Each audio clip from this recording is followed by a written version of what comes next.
Mesdames et messieurs, bonjour. Très ravi d'être là encore pour parler des dons de marché. Na sepeli makati pour partager na bino ma connaissance auto yekoli na pona mokona lelo na tina la kotambola na makolo. Kotambola makolo, en tout cas, notre corps est conçu pour marcher. Nzambe na bonzambe na etango akelaki biso, biso ba mama toza na expérience. Toyebi tango tozaka na ba bébé, bébé ntango azopusana mwa bamwa ezomata 6 mois 7 mois tokomaka na susi ke en tout cas mwana fo atambola esaka biso mpasi so mwana azotambola te omona mwana azonguluma sukasuka mikuwa na ye ezoya makasi omona kaka mwana un jour mwana akotelema motu moko akolakisa ye te mwana akotelema komi kaka kobwaka makolo akomi kotambola wana omona biso baparent tofestoye tosepeli mwana akomi kotambola donc kotambola wana eza vraiment naturel euta na nzambe motu moko ayekola ndenge ya kotambola te eya kaka bongo mwana akomi kotambola mpe ekontinue ti kokola na ye na ndenge akovieillir akotambola kotambola eza vraiment parti ya vie na biso esenge na biso tokontinue koexperimente exercice wana ya kotambolaka mikolo nyonso mpo eza na babienfait ebele tozalaka koyeba te eza vraiment moyen moko simple oyo eza efficace ezogarde nzoto na biso en bonne santé ngai nazose rappele ntango nazali nano na Kinshasa na lycée Mpiko ntango nazali nano na Kinshasa na lycée Molende tozotambola bamakolo tozokende baklasse makolo surtout ya mpiko nde mutu natamboli mingi parceke ezalaki distance ya lemba matete kozonga lemba matete vraiment na baninga na biso baninga na nga baami d'enfance na nga tozokotambola bango na makolo bango mo bakomiyeba bisika bazali vraiment ezalaki bamwa moko kitoko ya vie na biso peut-être tozali korealize te moi de temps en temps na regretaka kutu na bi tokoya kosala mieux à l'époque mpo tozalaki na bacharge te tozalaki na baproblème te tozalaki vraiment donc tozalaki mpena bato bazalaki tozovivre vraiment vie ya esengo oza na facture ya kofuta te oza na eloko ya kosala te ozokeka ya classe ndako na baninga bozozwa babon moment vraiment eza bavie moko ya bien tozali kolekisa na baafrike tozali koyeba te mais lelo oyo totala vie ya poto meme kotambola yango ekóma biso ngambo ekóma biso problème mpo ozwa ta temps ya kosala mwa marche na quartier ya 30 minutes okalcule boye te nauti kayo fo nalamba nabanda suki kotambola 30 minutes nalembi ozomona mpesi tokóma na problème ekóma biso ngambo mpo tokómi baresponsable makambo ekómi ebele meme marche wana oyo eza na babénéfice ebele na nzoto na biso toza kutu na temps mpo na yango te bien ke eza bénéfice mais toza na temps te mpo na nini temps ekómi perturbe tokómi baresponsable tokómi na babana mais nga atanke ndeko na bino naye koyebisa bino bandeko tosala effort bato batambolaka mikolo nyonso biso toleki bango na eloko te bazosalaka effort mpo na nini aza na susi ya sante na ye ezala malamu acomprendre ke ifo nakomisa marche parti ya vie na ngai mpo esunga ngai ozomona donc biso mpe soki tolingi tocomprendre importance ya kotambola tozala oblige ya kokotisa yango atanke parti ya vie na biso totambolaka bandeko tocreye batemps ata so tokoki tous les jours te mais bajour mosusu na basemaine tosalaka te ata na batongo makasi olamuki peut-être na osukoli pe te obeti kaka jaquette na obeta tour na quartier 30 minutes oprofite ata nde ozobeta tour wana otala ata bamessage na phone mpo olemba te ozotala ata bamessage ozosala mpe mo baappel ko esala kaka mwa bien mpo sentir te kozotambola mingi mpo soki ozotambola mpe sans rien faire ekomaka ennuyant lukosa ata mwa likambo ngai natambolaka peut-être benga nasali mpe appel na ngai nazosolola soit mpe so nasepeli na médite na ozala calme nazosambela na ngai na sa motema donc eza kaka ça dépend ndenge okozwela yango ntango ocomprendre kaka eza vraiment important mpo na vie na yo vraiment komanke te kokotisa yango na programme na yo na schedule na yo ya tous les jours na to-do list na yo tia mpe marche no ya 30 minutes na kati ekosunga yo makasi po ntango ocomprendre babienfait ya marche na asi ozala oblige osala effort okotisa yango na schedule na yo ya tous les jours bandeko eza mpona bolamu na yo mpo kotambola wana babienfait nango eza nini kotambola wana kaka eza kopermettre yo ozala na meilleure santé cardiaque donc ozomona bato mosusu omona baproblème ya mitema ezoya bango mingi mpo ani kofanda eleki tellement kofanda mpe eleki mwa makolo mpe ekomi kovimba aopréféré afandi na ye 1 heure du temps 2 heures du temps azotala filme mais azomona kotambola ekomi lokola dérangement et pourtant bamakambo oyo ya bien oyo ememelaka biso babien fe mbala mingi tomona yango lokola dérangement mais eza dérangement te ntango kocomprendre otia yango mpenza na motu na yo emefeni omonaka eza nango sur problème te début ya likambo mpona kobanda kochangement sika ezalaka difficile mais soki osali effort os'impose odomine voi wana intérieur oyo eza koempêche osala makambo bien soki odomine ngo kaka c'est fini okóma na contrôle ya nyonso donc oskedule mpenza osala mpena skedule no ya bien otie mpe marche na yo na kati ekosala yo bien mpona nini esengeli biso to marche et puis combien de temps esengeli biso to marche na mokolo esengeli biso to marche 30 minutes pendant 5 jours bandeko so okoki te kose déranger te l'appétit vient en mangeant hein? Banda malembe ata 15 ata 10 essentiel kaka otamboli vraiment tosala effort wana ndenge na kishaka tozali kotambola peut-être ezalaki mpe bacirconstance peut-être bavéhicule ezalaki te mais esungai biso kaka ndini manière d'une autre parce que kotambola wana kaka eza korendre mikuwa na yo mpe makasi ezala solide kotambola wana kaka ezopermettre mpe mémoire na yo ezala bien surtout bamédecin bakonseyaka kotambola na nature eza malamu pendant soleil eza libanda ozotambola parce que soleil wana kaka libanda ezopermettre même bavitamine D ekota biso na poso moi kaka ya pamba ezobongisa deja nzoto na yo ezokotisa yo bavitamine D epuis nature wana ntango ozotambola na nature eza bien ezokoaméliorer même mémoire na yo eza koaméliorer mémoire no de manière ke soki oyekoli mwa activité ya sika okoza na facilité ya koretenir yango mona bambala mosusu ekóma age mpe soki epusala omona mpe mémoire ekómaka mwa faible mais ntango osalaka bamarche na yo na nature ozocontemple mwa banzete mwa banini na bajardin wana na baparc eza vraiment très important kosala marche na libanda place nature ezali place bafleur ezali donc eza très conseillé mpona mémoire mpo obanda koretenir bien obosanaka makambo pambapamba te donc komisa vraiment marche partie ya vie na yo ekosala yo malamu mingi eza na médecin moko grec babengaki ye le père de la médecine moderne komo na ye ezalaki hippocrate ye azali koloba nini adage alobaki la marche était le meilleur médicament donc eza na kisi moko te eleki marche tozomona bandeko mosusu babengisa baparent na poto baparent bakoli kisi ya malamu yo kokonseye na parent na yo ezali nini bimisaka parent libanda atambolaka mpo kotambola malamu nango eza nini ezosenga kaka te eza na façon moko standard oyo batia te ndeni lolenge moto akoki kotambola te otambola mbangu otambola malembe eloko eza priorité ezali kaka bapa wana oyo ozodeplasele nango bapa wana nde moto ekontaka eza te vitesse ozotambolela donc parent aza na ye mokolo aloba take nga nako mokolo mwana te akotambola nde na malembe essentiel bapa azodeplace nango yango nde ezokonte ekosala même effet na motu nyonso ozomona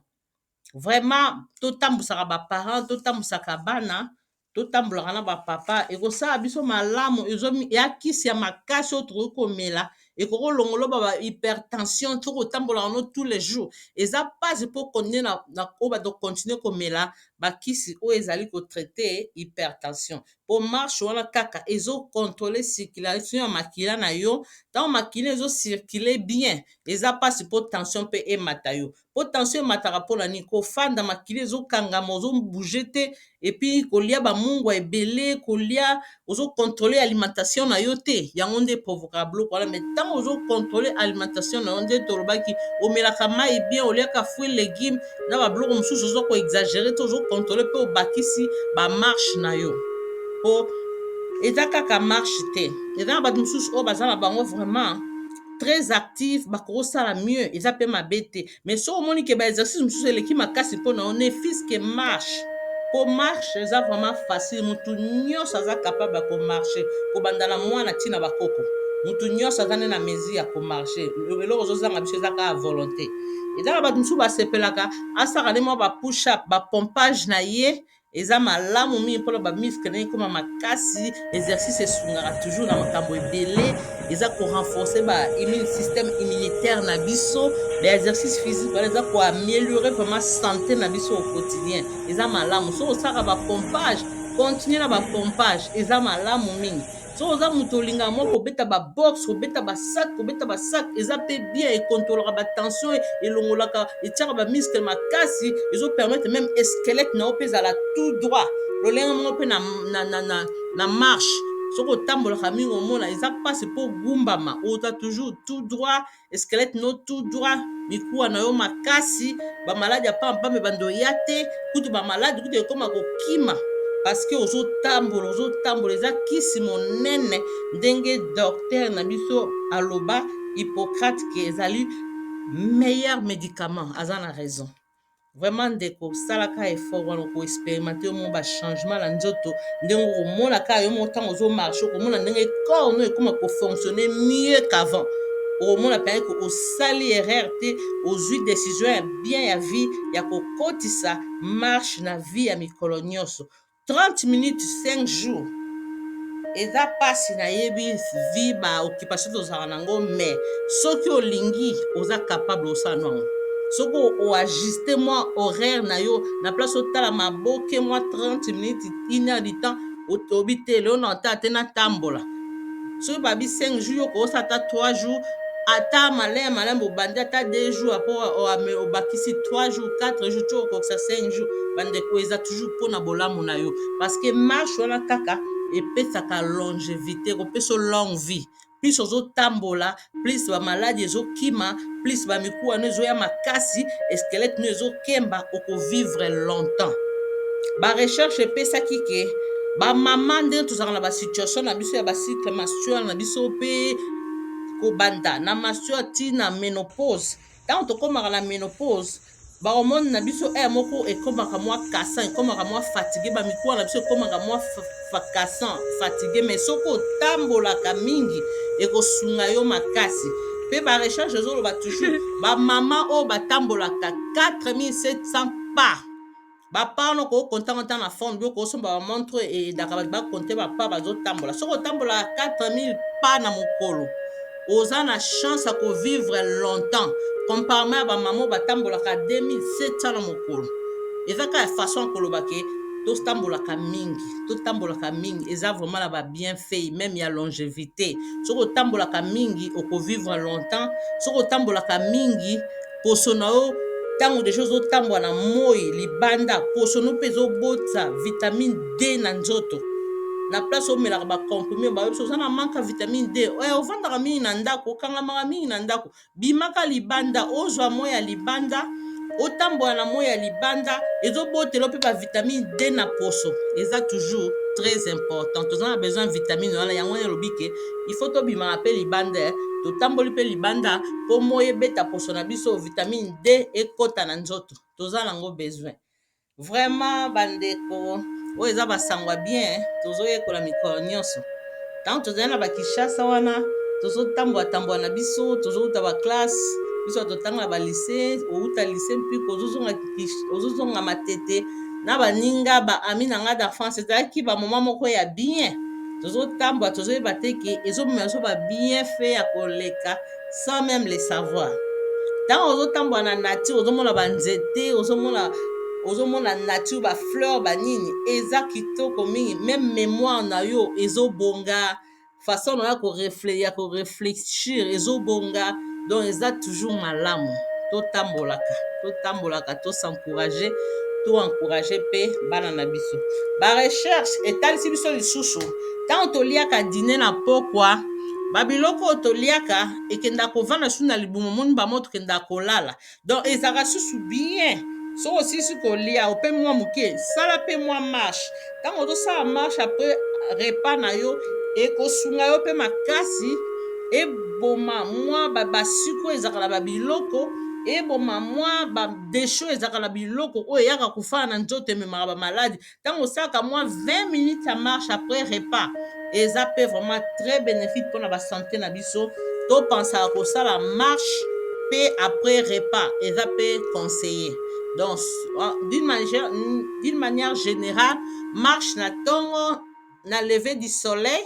eza important mpe marche na pokwa après repas ya lever du soleil mpe moi wana tozala yango besoin ebeta poso na biso mpona vitamine D epuis na pokwa eza important mpona kodégage mwa badesha mike mike ya mabe oyo ekoki komemela biso baproblème na nzoto ntango osali marche après repas ezodégage mpe baglycémie mosusu oyo oliaki na biloko olie journée mobimba ekosunga yo mpe makasi donc marche après repas eza mpe conseiller vraiment tosala effort marche wana kaka ezogarde batisi ya corps na biso plus jeune et plus saine soki otambolaka mingi ozomona meme poso na yo ekonuna mbangu te soki otambolaka mingi ozomona skelete na yo ya nzoto eza toujours tout droit eza mpasi mpo gumbama ozomona tosala mpenza effort bandeko na afrique ezalaki biso facile mais awa mpena tocreye bamoment bambala mosusu ozwi mwa bavisite baninga moninga aye kotala osusu aza moninga moko aza close na aza mpenza ami na yo mpena boza mpenza close eza mpe mabe te opropose moninga tobetaka tata tour na quartier totambola tobetaka na biso masolo omona bokosepela kutu mingi ntango bozotambola bozobeta masolo omona mpe bobosani bokotambola même 1 heure du temps esala bino toujours bien mpo bobimi quand même bozwi mpe mwa ya libanda bozobeta masolo ntango bozonga na nde botambolaki wana bolembi bomeli mwa mai bobandi na mino kolia omoni ke esala bino bien makasi ozomona ata après repas soki olambaki oyambaki moninga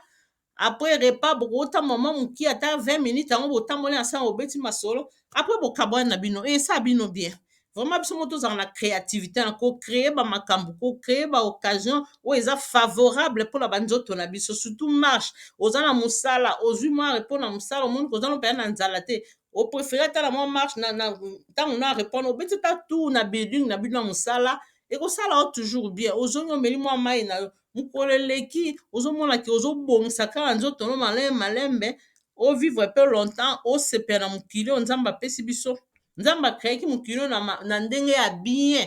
akreaki mokili mpo biso tosepela tovivre bien mais basituation ebele nde perturbe biso mais biso moko atanke bahumain tozwa conscience totya baordre na bavie na biso na baalimentation na biso na vie physique na biso tosalaka baexercice so tokoki baexercice ya makasi te okoki push up te problème eza te okoki koboxe te problème eza te okoki aérobique te problème eza te ndeko du moins recours à suka ezala biso mpenza marche mpo marche eza exercice ya facile okotoka te okolemba te soki otoki peut-être mpo otamboli mwa ta molai me ntango ozotambola bapa ya malembe na moto atamboli malembe na yo moto otamboli mbangu donc bino nyonso kaka bosali eloko moko bobénéficie na babienfait moko avantage nango yango wana baparent bakomi mikolo baza na biso tobimisaka bango batambola tovandisaka bango kaka na ndako te bana besoin moi wana ebeta baposo na bango mpona vitamine D bana na biso mpe bakamaka na bachambre te tobimaka ensemble tokotambola soki parke eza ata na quartier toke na quartier totamboli na parke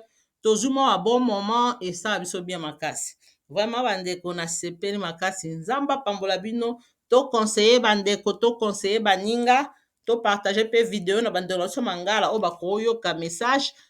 eza message ya bien mpona kosunga biso nyonso tobénéficie na babienfait nyonso ya kotambola makolo. Que Dieu vous bénisse, que Dieu bénisse, que Express TV. On se revoit prochainement. Bye.